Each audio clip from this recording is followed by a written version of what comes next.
Hello everyone, welcome back to my channel. আপনারা এখন দেখছেন শর্মিলা রেসিপি, সঙ্গে আছে আমি শর্মিলা। তো আজকের আমি যাচ্ছি আমাদের এখানে বিপত্তারিণী পুজো বার করতে। তো আমাদের এখানে কাঁথিতে একটা মন্দিরে, তো ব্রহ্মতলা মন্দির। তো এখানে অনেকগুলোই মন্দির রয়েছে, তার মধ্যে এই মন্দিরটাই আমি যাই, কারণ এই মন্দিরে কিন্তু গেলে একেবারে জগন্নাথ ঠাকুরেরও পুষ্পাঞ্জলিটাও দিয়ে আসতে পারি।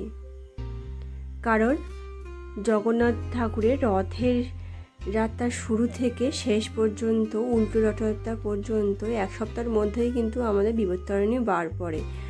আর তখনই কিন্তু এই ঠাকুর কিন্তু আমাদের মন্দিরেই থাকে, জগন্নাথ ঠাকুররা। তো সেই জন্য একসাথে আমার দুটো মন্দিরের পুজোটাও দেওয়া হয়ে যায়। তো কয়েকটা দোকান দেখলাম, এত ভিড়, তো তার মধ্যে আমি এই দোকানটায় যাই, কারণ এই দোকানটা অনেকটাই কম নেয়। তো তারপরে এখান থেকে আমি ঝুড়ি সাজিয়ে ভগবানের জন্য যেগুলো দরকার সব কিছুই আমি এখানে নিয়ে নিয়েছি।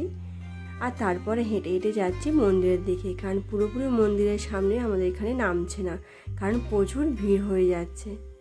তো যেহেতু সকালবেলা শ্যাম্পু করে নিয়েছিলাম, তো সেই জন্য চুলটা কিন্তু আমার ভেজা, আর চুলটাকেও আমি ছেড়ে দিয়েছি। তো দেখুন মন্দিরটা আমাদের কত সুন্দর সাজিয়েছে বাইরের দিকে, মানে এটা পুরোপুরি রাস্তার উপরেই সাজিয়েছে, কারণ বৃষ্টি হলে দাঁড়ানোর জায়গা থাকে না।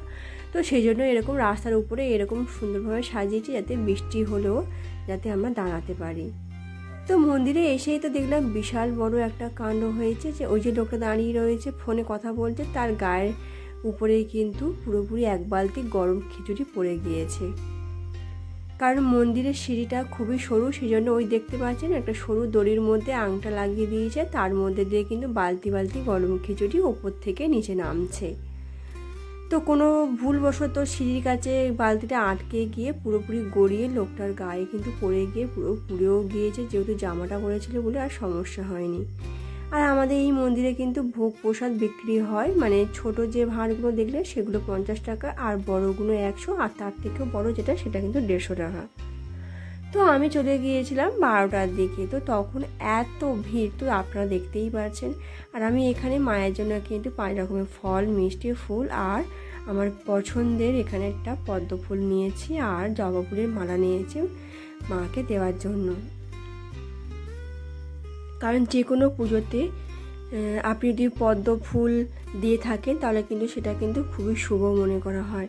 আর মন্দিরের ভিতরেও কিন্তু এখানে স্লিপ দেওয়া বা প্রসাদ বিক্রি, আরও ডোর থেকে শুরু করে সব কিছুই বিক্রি হচ্ছে, আপনাদের বাইরে থেকে কিনে আনা দরকার নেই, শুধুমাত্র ফল ছাড়া।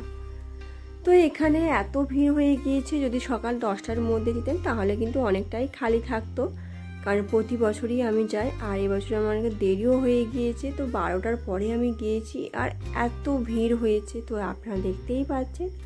আর আমাদের এই মন্দিরে 12:30 থেকে ঠাকুরের কিন্তু ভোগ দেওয়া হয়, তো পুরোপুরি আধা ঘন্টা কিন্তু ওরা ঠাকুরের ভোগ দেয়, সেজন্য কিন্তু পুজো বন্ধ থাকে।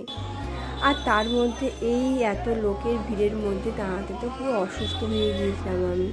আর এই হচ্ছে বামন ঠাকুর মশাই, তো এত সুন্দর জোরে জোরে মন্ত্র করছেন, তো আমরা একসাথে কিন্তু প্রচুর লোক অঞ্জলি দিচ্ছিলাম। আর খুব সুন্দর করেও মন্ত্রগুলো উনি বলেন, আর আমাদের পুজো দিয়েও কিন্তু খুবই ভালো লাগে। তো এই দেখুন এখানে কিন্তু জগন্নাথ দেবের এখানে আরতি হচ্ছে, মানে এখানে ভোগ দেওয়া হচ্ছে। আমাদের পুজো কিন্তু এখন বন্ধ রয়েছে, 12:30 থেকে পুরোপুরি 1টা পর্যন্ত কিন্তু এখানে ঠাকুরের ভোগ দেওয়া হচ্ছে। তো কোনোদিনও কিন্তু আমার ঠাকুরের ভোগ দেওয়াটা দেখা হয়নি, তো সেই সুযোগে এবারে আমার দেখাও হয়ে গিয়েছে। আর এর দিক থেকে কিন্তু সবাই এখানে খিচুড়ি কিনছে।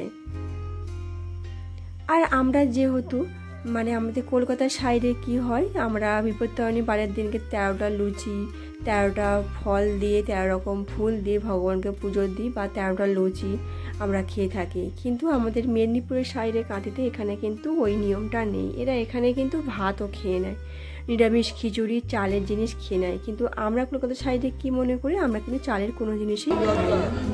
তো সেই জন্য এখানে প্রসাদ বিক্রিও হয়, আর প্রচুর লোকেও কিন্তু কেনেন। তো 2:30 বাজে তখনও পর্যন্ত কিন্তু মন্দিরের ভিড় ঠিক একই রকমই রয়েছে, কারণ এনারা কিন্তু বাড়ির সমস্ত কাজ সেরে এখানে পুজো দিতে এসেছেন। তো তখন আমার পুজো শেষ হয়ে গিয়েছে আর আমি কিন্তু বাড়ির দিকে এগোচ্ছি। আর এই হচ্ছে কি যে আমাদের সিদ্ধেশ্বরী কালী মা। তো আমিও এখানে অনেকবার পুজো দিয়েছি, এখানে অনেকটাই খালি এসেছে। আর আমি টোটোর জন্য এগোচ্ছি। আর অনেকেই বলছে আমার সিঁদুরটা পুরো মুছে গিয়েছে। তো তাকে তো আমি অবাক, কারণ এতটা শরীর খারাপ লাগছিল। তো যেরকম অবস্থায় আমি ছিলাম পুরোপুরি আমার চন্দন সিঁদুর মুছে গিয়েছে, একেবারে বাড়িতে গিয়েই মুছেছি। তো এই হচ্ছে আমাদের রাস্তা। আর এখানে একটা নতুন দোকান হয়েছে, আমি তো শেয়ার করেছি। এই হচ্ছে আমাদের হাবিব দোকান। তো নতুন বিরিয়ানি দোকান হয়েছে। আর আমার ভিডিওটা কেমন লাগলো অবশ্যই করে জানাতে ভুলবেন না। ভালো লাগলো লাইক শেয়ার কমেন্ট।